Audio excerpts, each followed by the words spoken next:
toy.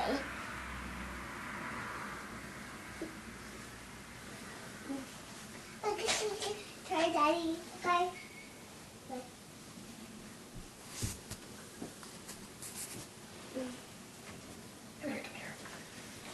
School assignment, work project, things to plan, these and others are reasons given for staying up late and missing out on sleep. Most would think it a harmless act done to get more accomplished. We're all guilty of it, and while skipping a few hours of sleep a night may seem harmless, it does in fact have a detrimental effect on your health. Today I would like to give you some information that may make you rethink any negative sleep habits you may be having.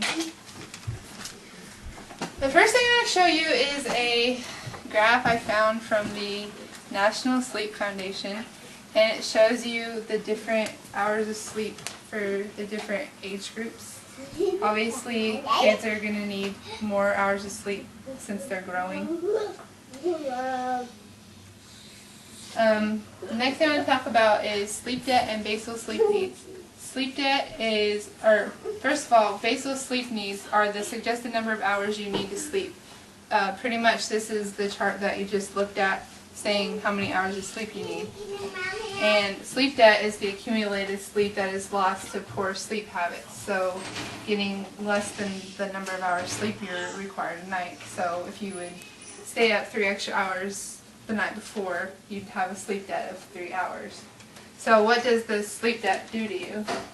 Sleep debt will make you feel more sleepy and less alert, especially with the circadian dips, which are the times in 24 hours when you're naturally programmed to be more tired and less alert. And this is usually in mid-afternoon or late night. But you can pay off that sleep debt. Brandon Peters, who's a doctor, says that this sleep debt may accumulate gradually, minutes a night, or suddenly if you only get half the sleep you need one night. It can be paid back similarly through extended rest or with naps.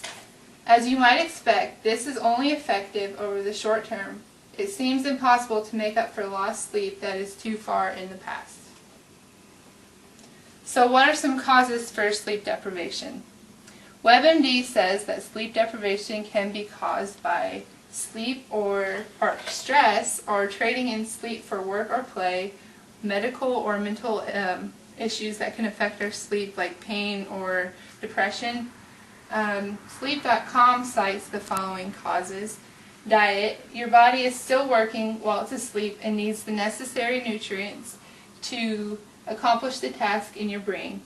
Not eating properly can also affect your sleep patterns by creating problems such as obesity, which raises the odds of developing sleep apnea or heartburn and related digestive problems that can prevent a sound night's sleep. Caffeine, if you have too much of it, it can cause sleep issues. Alcohol, while it is a depressant, it causes you to sleep not as deeply as normal. Also, if you have alcohol over an extended period of time, you can become desensitized to it, and the alcohol will no longer have a depressant effect, but it will have cause the sleep issues.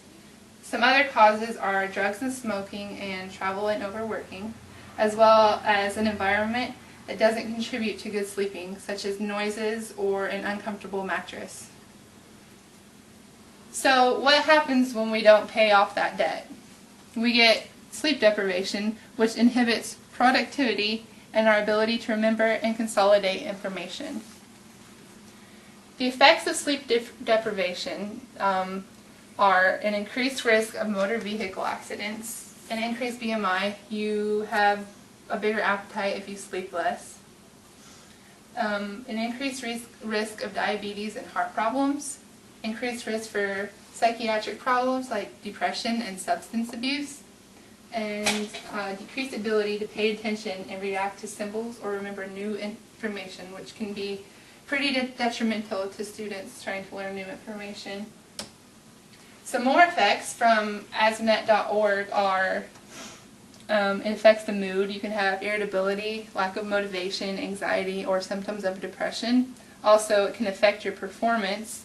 You can have lack of concentration, distractibility, lack of energy, forgetfulness, increased errors, and many, many more, as you can see. Sleep deprivation has been associated with an increased risk of these medical conditions: high blood pressure, and as I said, heart attacks, obesity, and diabetes. And there are many other effects of sleep deprivation. So how can you make sure to get your sleep? You can be aware of the causes mentioned earlier and try to abstain from them. SleepFoundation.org says you can establish consistent sleep and wake schedules even on the weekends. You can create a regular, relaxing bedtime routine, such as soaking in a bath or listening to relaxing music, but make sure to begin this an hour before you want to fall asleep. You can also create a sleep-conducive environment that is dark, quiet, comfortable, and cool. Sleep on a comfortable mattress and pillows. Use your bedroom for sleep and sex. Keep sleep stealers out of the bedroom. Avoid watching TV, using a computer, or reading a book in bed. Finish eating at least 2 to 3 hours before you plan on sleeping. Exercise regularly during the day, or at least a few hours before bedtime. Avoid caffeine and alcohol products close to bedtime, and give up smoking. So, if you get sleep, here's some benefits that Mark Stibic cites. He gives us 10 of them. It can keep your heart healthy.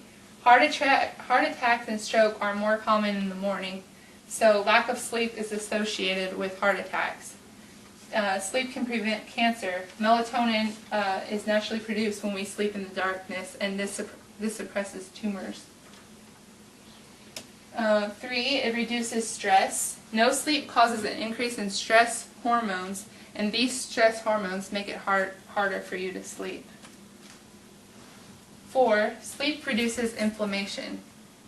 Increase in stress hormone increases inflammation, which can lead to heart issues. Sleep makes you feel more alert. It makes you feel more energized and alert, which makes it easier for you to sleep the next night. It bolsters your memory. Memory consolidation occurs during sleep, and you are making links between events when you're sleeping. 7, it helps you to lose weight. As stated earlier, lack of sleep increases your appetite.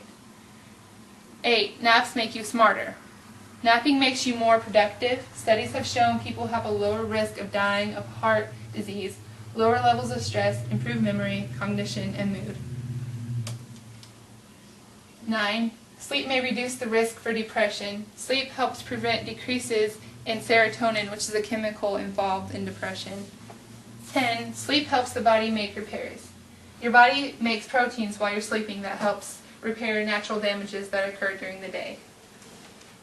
So is skipping that extra few hours of sleep really that harmless? Yes. As you can tell, the answer is yes. And in the long run, it can not only make your work and school performance decline, it can also deteriorate your health. So next time you consider staying up to get something done, consider the negative consequences it could have, and remember the positive ones a good night's sleep could give you.